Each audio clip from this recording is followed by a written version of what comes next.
Hoje a gente vai falar, na verdade, sobre o retorno à missão. Por quê? Porque às vezes a gente, embora saiba que tem um chamado da parte de Deus para viver uma vida com propósito, significativa, uma vida cheia de sentido, uma vida cheia de paixão, de amor pelas pessoas, muitas vezes a gente devagarinho vai tomando um rumo para longe desse propósito, porque a gente tem uma inclinação pecaminosa que, ao invés de, muitas vezes, cada vez mais reforçar esse chamado de Deus, vão afastando a gente de Deus.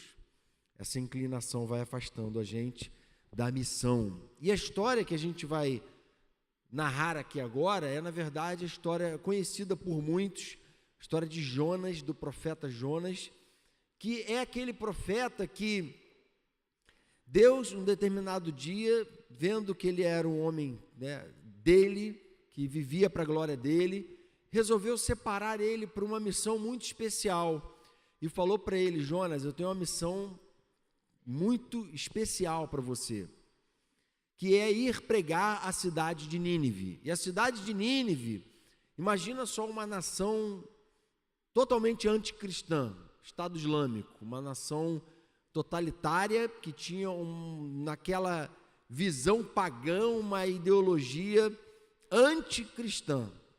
Só que ele não era cristão, ele era judeu, não é? E aí Nínive era essa cidade que, quando dominava os judeus ou os outros povos, fazia atrocidades. Era um povo bárbaro, um povo cruel. Ele não simplesmente matava a população, ele fazia maldades com aquela população.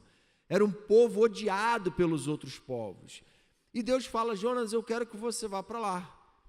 E Jonas fez o que talvez muitos de nós faríamos. O que ele faz? Poxa, mas tem tantos povos por aí, não é? Eu vou pegar um navio, na verdade, para um outro lugar que fica na direção oposta, um lugar chamado Tarsis. E aí ele vai. Só que quando ele pega o navio e o navio está no seu curso, do nada aparece uma tempestade que diz o texto que parecia que ia arrebentar o barco. Era uma coisa muito séria. E acontece um episódio engraçado que, no meio daquela tempestade maluca, o capitão e os outros marinheiros ali começam a cada um a clamar ao seu Deus, e nenhum Deus deles responde, porque na verdade os deuses deles não existiam, só existia um Deus verdadeiro. E nesse momento que eles começam a clamar aos seus deuses, onde é que estava Jonas, o profeta e servo do Deus verdadeiro? Estava dormindo lá embaixo, no meio de uma tempestade. Diz o texto que ele estava num sono profundo, completamente desconectado dos perigos, completamente desconectado do que estava rolando. E ele então tem uma experiência ali com Deus, em que ele é lançado por aqueles homens no mar agitado, um grande peixe o engole, ele fica 3 dias no ventre daquele peixe e é cuspido. E aí sim, ele vai para Nínive finalmente cumprir a vontade de Deus, entendendo que aquele era um chamado evidente e uma advertência divina evidente, um livramento da parte de Deus. Estou relatando isso porque alguns não conhecem a história.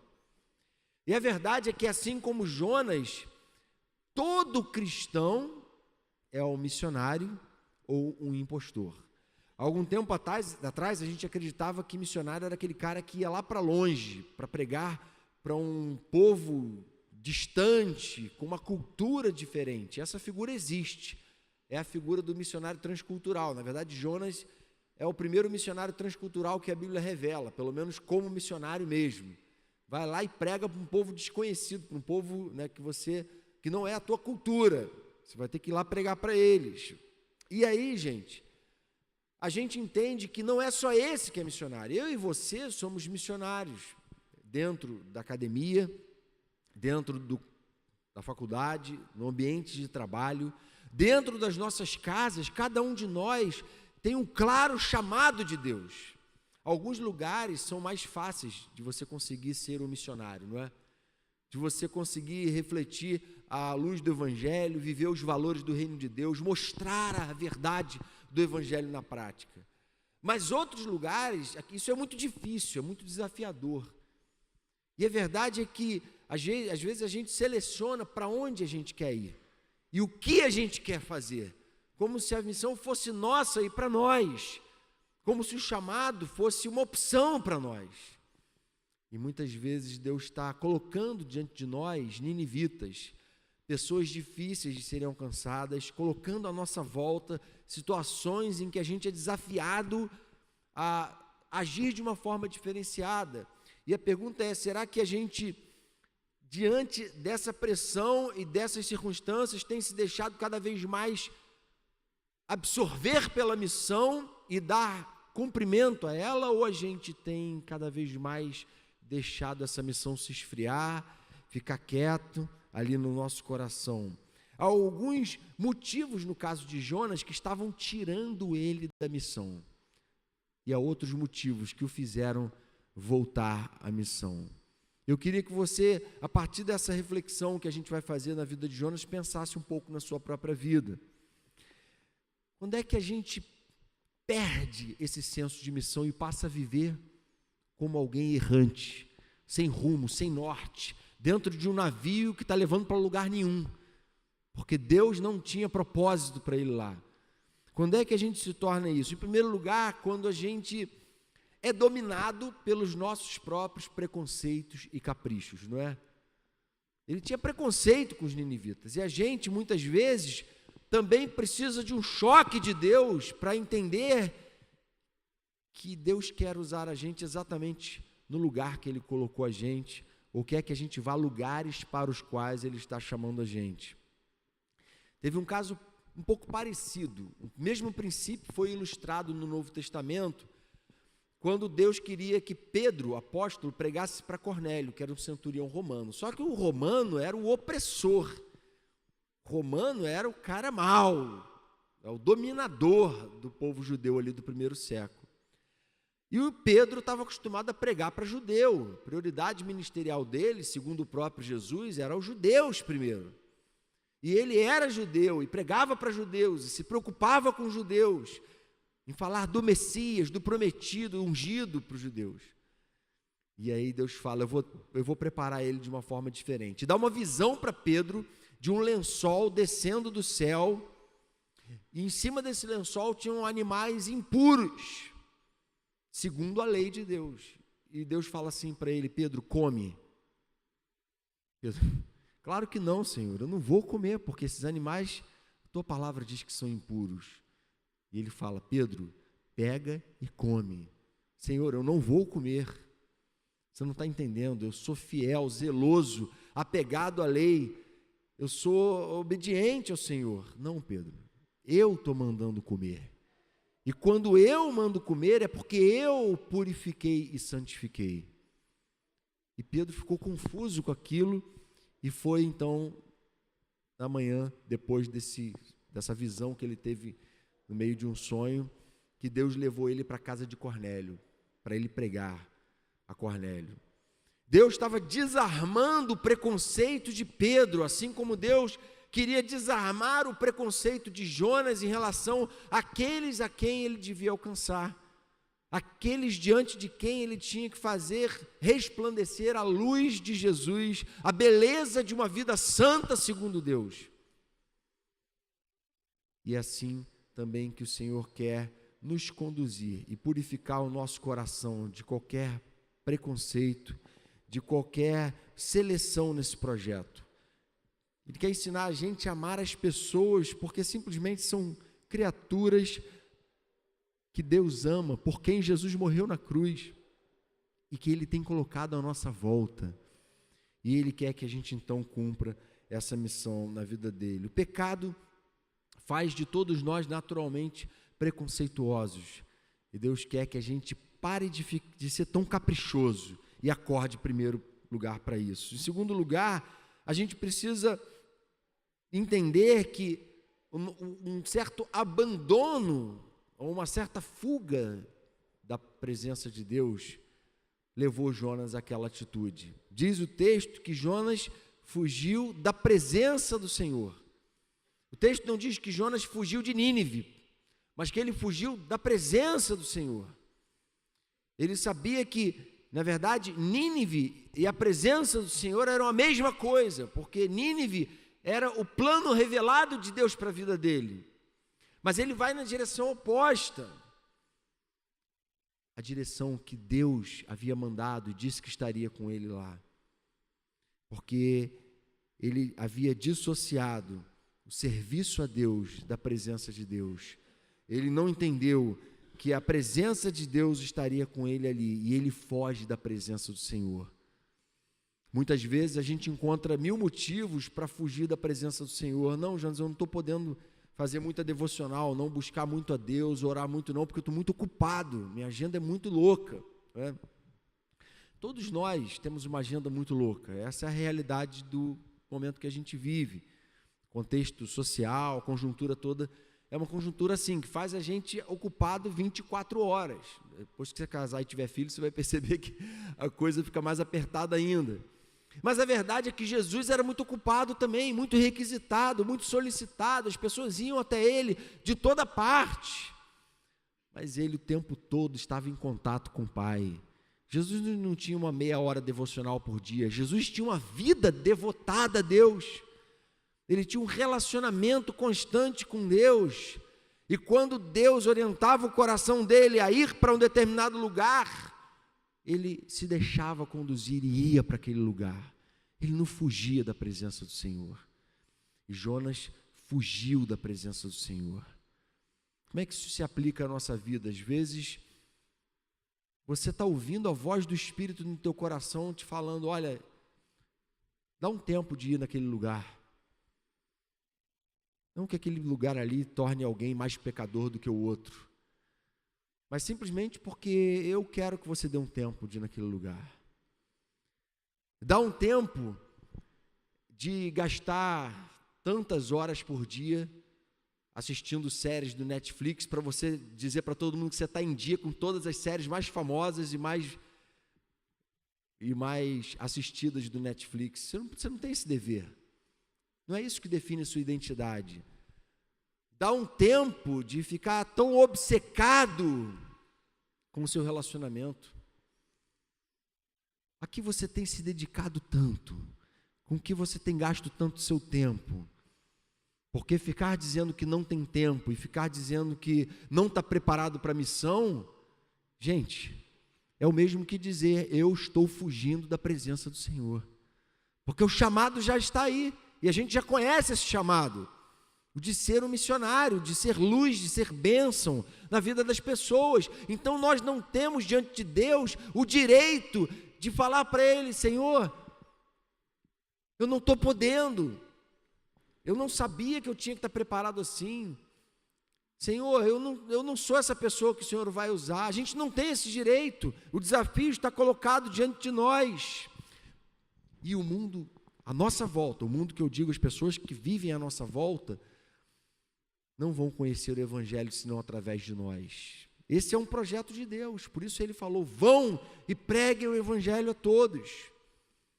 E como Francisco de Assis disse, se preciso for, use até palavras, que o Evangelho vivido e encarnado, ele causa um impacto à nossa volta. E não tenha dúvida disso, acho que eu já disse isso aqui algumas vezes. A sua vida, ela influencia muito mais as pessoas à sua volta do que você pode imaginar, para o bem ou para o mal. Pô, Jonas, você não sabe o que ele está falando.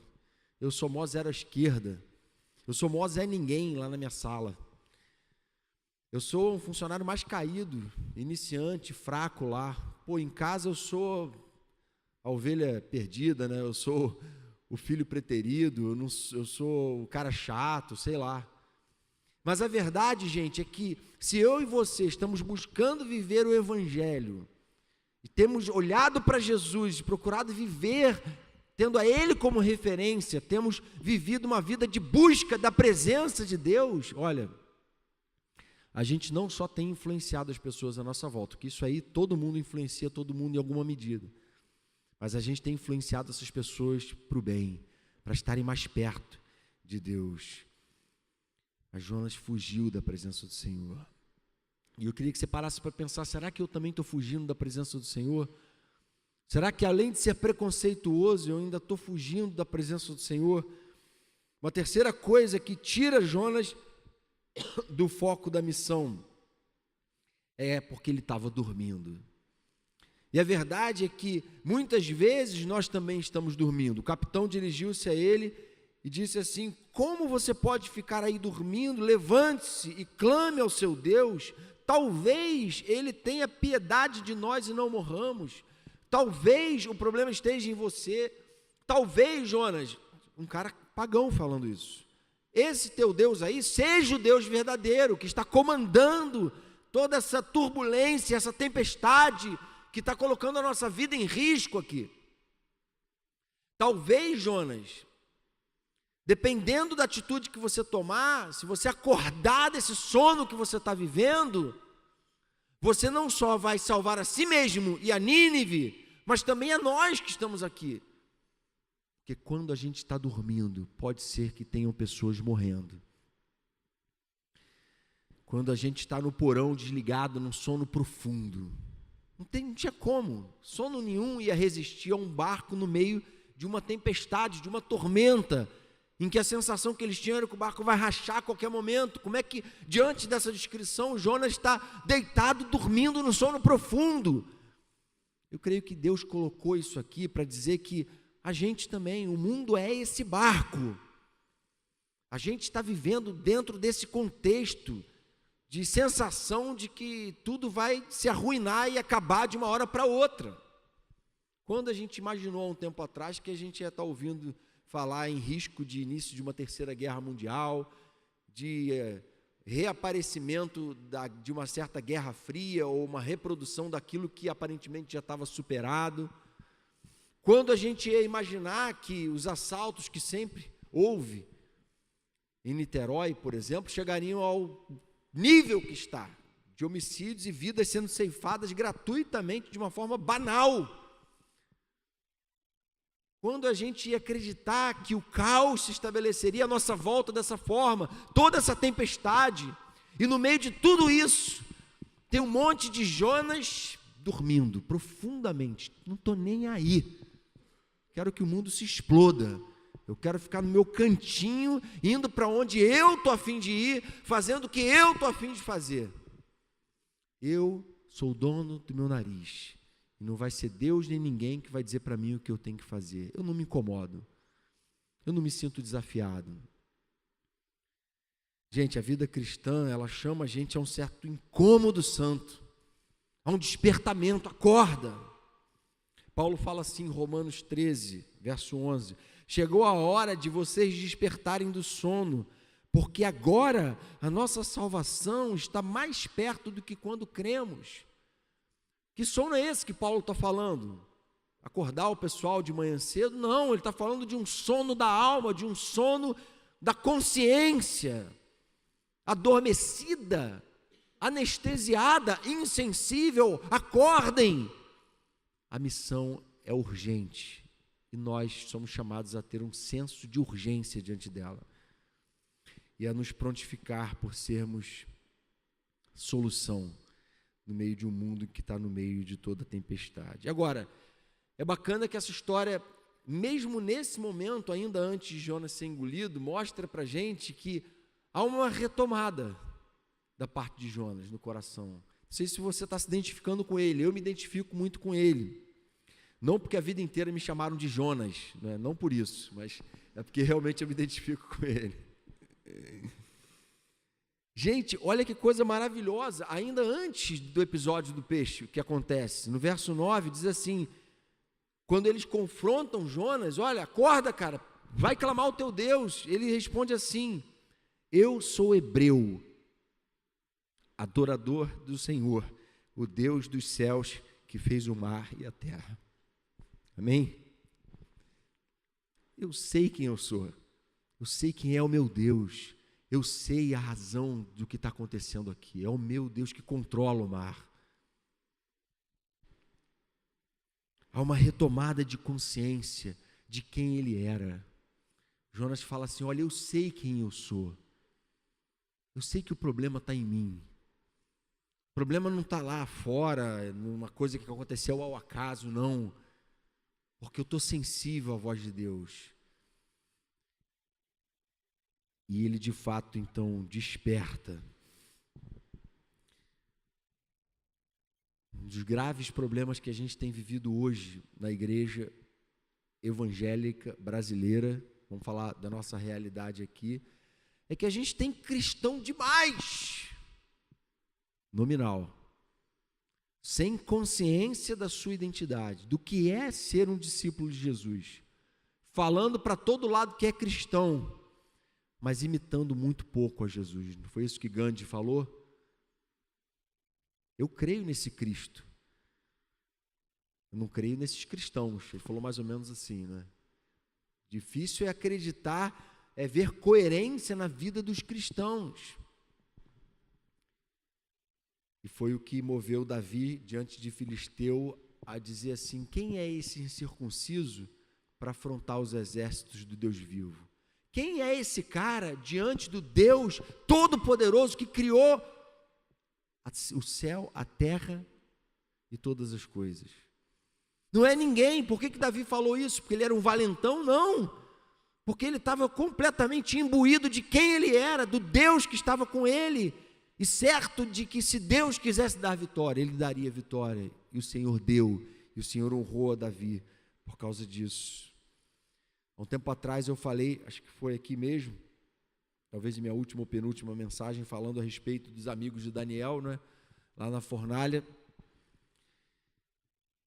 e eles responderam para o rei: rei, olha só, se você quiser jogar a gente na fornalha, você que sabe, mas fica sabendo que a gente não vai negociar a nossa identidade, a gente não vai pôr a perder o nosso compromisso com Deus para obter algum favor aqui nessa terra, porque para nós é melhor morrer do que comprometer aquilo que a gente tem de mais precioso, o nosso maior tesouro, que é a nossa identidade enquanto filhos de Deus, chamados por Deus, salvos por Deus, imbuídos de uma missão por Deus.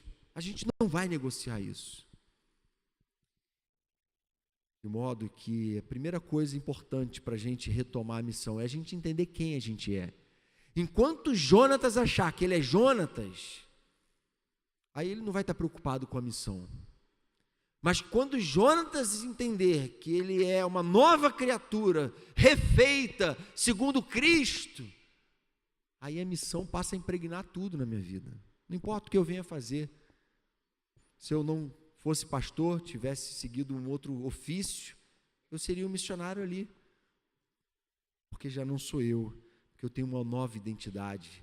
Não é a minha profissão que define a minha identidade, não é o quanto eu ganho que define a minha identidade, não é o quanto eu sou sarado ou não sou sarado, não é o quanto eu sou popular, não é quantos likes eu consigo no Instagram.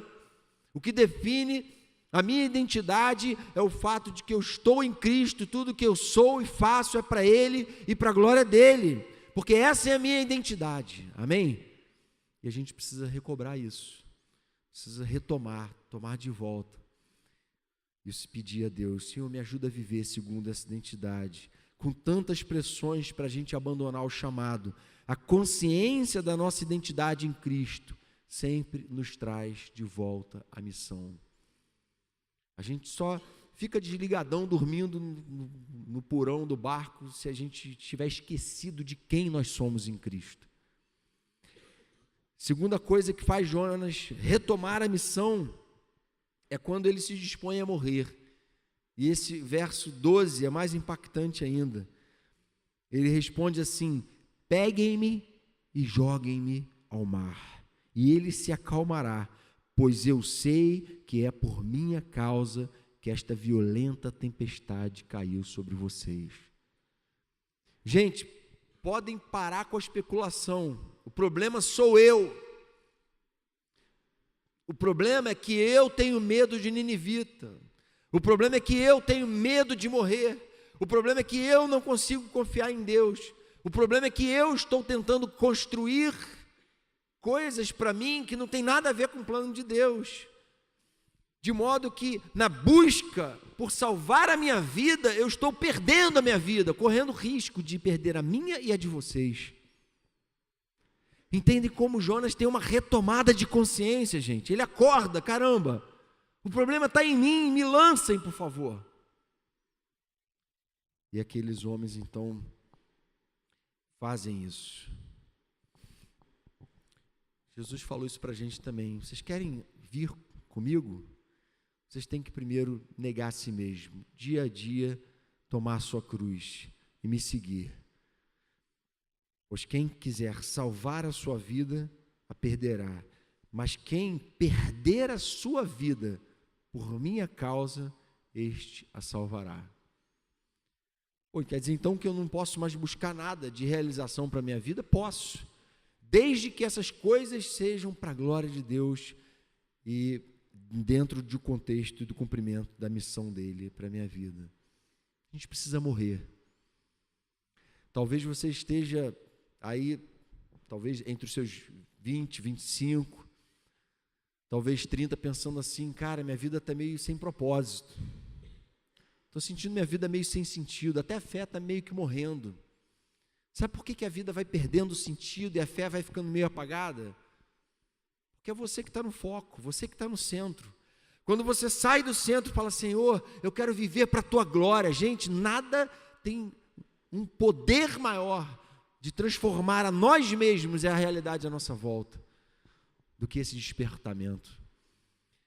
Em de a gente simplesmente cansar e falar, Senhor, eu estou cansado de viver só para mim mesmo, de viver essa vidinha tão egocêntrica, tão ensimesmada, não é? Tão viciada em si mesmo. E o Evangelho é maravilhoso, porque ele nos convida a morrer. E aí quando a gente morre para si mesmo, a gente já não é mais afetado por qualquer coisa, a gente já não fica triste por qualquer motivo, porque a gente já não é mais dominado por certas lógicas, certos valores da presente era. Aí a gente começa a ter muito menos crise existencial, depressão, com todo respeito a quem tem problemas clínicos sérios nessa área e se trata, mas estou falando aqui do termo popular. A gente passa a viver mais uma perspectiva do outro. Uma vez eu estava vivendo uma certa crise, eu era jovem ainda, estava no seminário, aí eu fui levar um irmão no Antônio Pedro. E aí eu fiquei um tempo ali no corredor do Antônio Pedro, eu não sei como é hoje, eu estou falando de 15 anos atrás, ou um pouco mais de 15 anos atrás, e naquela época o apelido ali do primeiro andar da emergência do Antônio Pedro era Vietnã. Só que hoje em dia não existe mais nem a emergência no Antônio Pedro, então eu creio que já não tenha mais o Vietnã ali no Antônio Pedro. Mas naquela época, gente, eu fiquei naquele corredor, vendo aquelas macas naquele corredor, eu saí dali me sentindo assim, o melhor do mundo, pessoa mais sortuda, mais abençoada, mais bem-aventurada do mundo. E às vezes o que falta a nós é olhar a nossa volta e perceber quanta gente carente, deficiente, adoecida, seja fisicamente, seja lá de que forma for, e a gente aqui também vivendo uma vida egoísta, uma vida egocêntrica, ensimesmada, perdendo completamente a consciência do chamado de Deus para a nossa vida e do modo como Ele quer usar a gente. Mas isso vai ser impossível se a gente não morrer, se a gente não entregar a nossa vida completamente para Ele. E por fim, o último ponto aqui, a gente volta para a missão, né? Em primeiro lugar, então, quando a gente retoma a consciência da nossa identidade, quando a gente, por causa disso, morre para si mesmo, e por fim, quando a gente entende a dinâmica da ação de Deus na história. É interessante que talvez Jonas tenha pensado assim, vamos especular, já que o texto não revela claramente alguns porquês. Eu vou lá, mas é um povo grande, eu vou levar pelo menos 3 dias, que o texto diz isso, a cidade seria percorrida em 3 dias pelo tamanho da cidade. E é um povo que não vai adiantar falar, eu vou estar lançando pérolas aos porcos, não é?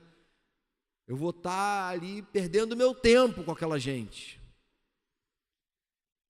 E Jonas talvez tenha refletido sobre isso. Diz o texto que ele atravessa a cidade em um dia apenas, uma cidade que seria percorrida em 3 dias, ou seja, ele andou rápido, talvez correndo, talvez com pressa de acabar logo com aquilo, porque ele não queria nem estar ali. E segundo o texto, no capítulo 3, verso 4, a pregação dele foi só uma frase. E a frase dele dizia assim: daqui a 40 dias Nínive será destruída. Foi uma profecia de destruição. E eu acho que ele passou correndo para que, quem sabe, ninguém ouvisse, ninguém fosse desperto, e aquela cidade fosse de fato finalmente destruída, porque o desejo dele era ver aquela cidade destruída, porque Jonas era de carne, como eu e você. Mas o que acontece é um avivamento. Capítulo 3, verso 5 diz assim: os ninivitas creram em Deus, proclamaram um jejum, e todos eles, do maior ao menor, vestiram-se de pano de saco. Sabe o que é isso, gente? É um avivamento. Às vezes você fala assim: pô, mas fulano é impossível alcançar ele para Jesus. O coração dele é duro, ele é ateu, ele é cético. E a gente vê gente cética para todo lado, gente cheia de arrogância, não é? Sabichões, como diz um filósofo popular aí do Facebook, os inteligentinhos, não é? Os caras que estão ali totalmente arrogantes. E aí, simplesmente, o que acontece é que todo ninivita veste pano de saco e cinza, como sinal de arrependimento, de quebrantamento. Por quê? Porque não era Jonas que ia fazer a obra, era Deus. E às vezes a gente fica cheio de trava, cheio de preconceito, cheio de problema para dar o próximo passo na missão, porque a gente acha que a obra é nossa, e a gente que vai conseguir convencer, transformar, fazer e acontecer. Mas o que Deus está falando, que não somos nós. Ele usa pessoas, ele fez questão que Jonas fosse lá, mas foi ele que derramou do Espírito dele sobre aquele povo ali. Foi ele que fez o impossível acontecer. É ele que muda de dentro para fora. É ele que fez Saulo, o maior genocida dos cristãos do primeiro século, se converter e se tornar o autor da metade do Novo Testamento. É ele que vai operar o impossível a Deus. E aí tem uma oração muito engraçada. Esse é um dos momentos em que às vezes Deus mostra um certo humor, um certo senso de humor no diálogo. E diz que Jonas orou no capítulo 4, verso 2 assim: Senhor, não foi isso que eu disse quando ainda estava em casa? Foi por isso que me apressei em fugir para Tarsis. Eu sabia que tu és Deus misericordioso e compassivo, muito paciente, cheio de amor e que prometes castigar, mas depois te arrependes. Agora, Senhor, tira a minha vida, eu imploro, porque para mim é melhor morrer do que viver. O Senhor lhe respondeu: você tem alguma razão para essa fúria? Esse é um diálogo muito engraçado, porque ele fala assim: tá vendo, Senhor, eu sabia que o Senhor era um Deus de amor. Parece esses programas meio bobinhos da SBT, né, que tem aquele humor bem raso, bem fraco, bem... Tá vendo, Senhor, eu sabia que o Senhor era um Deus de amor e que o Senhor ia fazer uma coisa maravilhosa e que eles iam se converter. Está vendo, Senhor, eu estou de mal com você. E a resposta do Senhor: você tem alguma razão para essa sua fúria? Você não está percebendo quão ridículo você está sendo por tentar se afirmar sobre mim? Por tentar ir na contramão do meu projeto para a tua vida, do meu projeto para os ninivitas e do meu projeto no mundo? Deus não está comprometido com nossos caprichos. Deus está comprometido com a missão dele. E ele quer nos usar sempre a despeito de nós, independente do que nós somos, fazemos ou merecemos. Não são os nossos méritos que fazem a missão valer a pena, mas é o propósito de Deus. Deus sempre está falando ao nosso coração e sempre está empenhado em tratá-lo para cumprir a sua missão. Esse mesmo Deus está presente aqui hoje, diante de tantos corações. E a questão não é: caramba, será que esse Deus que estava lá com Jonas está aqui hoje também? Será que Ele está disposto a tratar o meu coração, que está totalmente duro, fechado, frio, distante, que está fugindo da presença dEle, envergonhado? Será que Deus... Não, essa não é a questão. Ele está aqui. Ele quer sacudir a mim e a você. Ele quer fazer a gente sair do centro da nossa própria vida, do nosso próprio universo. E Ele quer fazer a gente olhar as coisas do ponto de vista dEle. Basta que a gente se disponha. Fale, Senhor, eu estou cansado de ser eu mesmo e viver para mim mesmo e pensar só em mim mesmo e administrar minha agenda ao meu bel prazer e ficar me justificando diante do Senhor. Eu estou cansado disso. Eu quero que minha vida se encha de propósito, de sentido. Porque eu sei que não é porque eu falo bem, porque eu sou educado, porque eu tenho uma condição Y, X ou Y, mas é porque o Senhor usa quem o Senhor quer e não depende de nós, e eu simplesmente quero fazer igual a Isaías. Senhor, eu sou um homem de lábios impuros, habito no meio de um povo de impuros lábios, mas eu quero dizer para o Senhor, eis-me aqui, envia-me a mim. Senhor, usa a minha vida para a tua glória. Eu quero ser usado pelo Senhor. Eu quero, a cada vez que eu for usado pelo Senhor, sentir aquela satisfação, aquela recompensa santa e bendita que só o Senhor pode dar, espantando completamente qualquer tipo de sentimento de menos-valia, de depressão, expulsando completamente qualquer morte da fé no nosso coração e dando lugar a uma vida cheia de entusiasmo, cheia de empolgação, cheia de ideias, mas ao mesmo tempo cheia de disposição de arregaçar as mangas para botar essas ideias em prática. Incapaz de chegar para qualquer líder do Gol e falar assim, olha, Felipe, não dá não, tá? Não pode contar comigo não. Qual é o time que está precisando? Pô, não dá não, cara. Pô, estou numa fase meio difícil. Qual o ministério? Não dá não. Não estou tendo tempo para missão agora. A gente não tem esse direito diante de Deus. E a palavra diversas vezes fala isso. O Senhor é tudo ou nada, ou você está totalmente nas mãos dele. Senhor, eu sou teu, eu estou aqui como servo, e servo não diz para o Senhor quais são as regras, eu estou aqui para obedecer e para me entregar completamente. Eu estou aqui para ser usado pelo Senhor. Eu não me conformo com essa vida que fica dando voltas em busca do próprio rabo, egocêntrica, que fica deprimido toda hora por qualquer motivo banal, porque a vida está totalmente sem propósito, sem sentido, que entra em depressão espiritual o tempo todo. Não, eu quero ser alguém cheio do teu espírito, alguém entregue, alguém servo. As pessoas mais saudáveis que você vai conhecer na sua vida são as pessoas que mais têm o coração inclinado a servir, a se doar. À medida que a gente vai se doando, servindo, amando e cumprindo a missão, a gente vai se tornando leve, tratado, porque a gente saiu do centro da nossa própria vidinha, porque é uma vidinha mesmo, muito pequena quando a gente vive só para si, mas que pode ser usado de uma forma grandiosa, se ela for entregue nas mãos de Deus para os propósitos que Ele tem. Amém? Vamos fazer uma oração? Colocar nossa vida diante do Senhor. Senhor, nós aqui reconhecemos que muitas vezes a gente está, assim como Jonas, fugindo da Tua presença. A gente tem nossos mecanismos para fazer isso, a gente tem nossas desculpas, nossos argumentos, nossas racionalizações para isso. Mas a verdade, Senhor, que a gente quer confessar é que a gente está cansado disso, porque isso esvazia a nossa vida de propósito. Senhor, a gente quer Te pedir que o Senhor enche o nosso coração de uma clara visão e direção do que o Senhor quer fazer em nossas vidas, de como o Senhor quer nos usar. A gente só quer todo dia orar, Senhor, eu estou aqui, pode me enviar, pode me usar. Senhor, tira da minha vida o que tem que ser arrancado, para que eu seja um canal desobstruído para o mover e para o fluir do Teu Espírito Santo.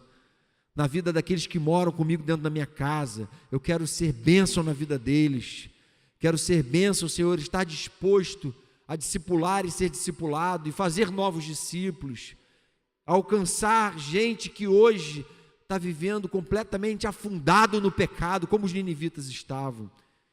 E me perdoa se diante desse quadro eu fico só olhando para dentro de mim mesmo.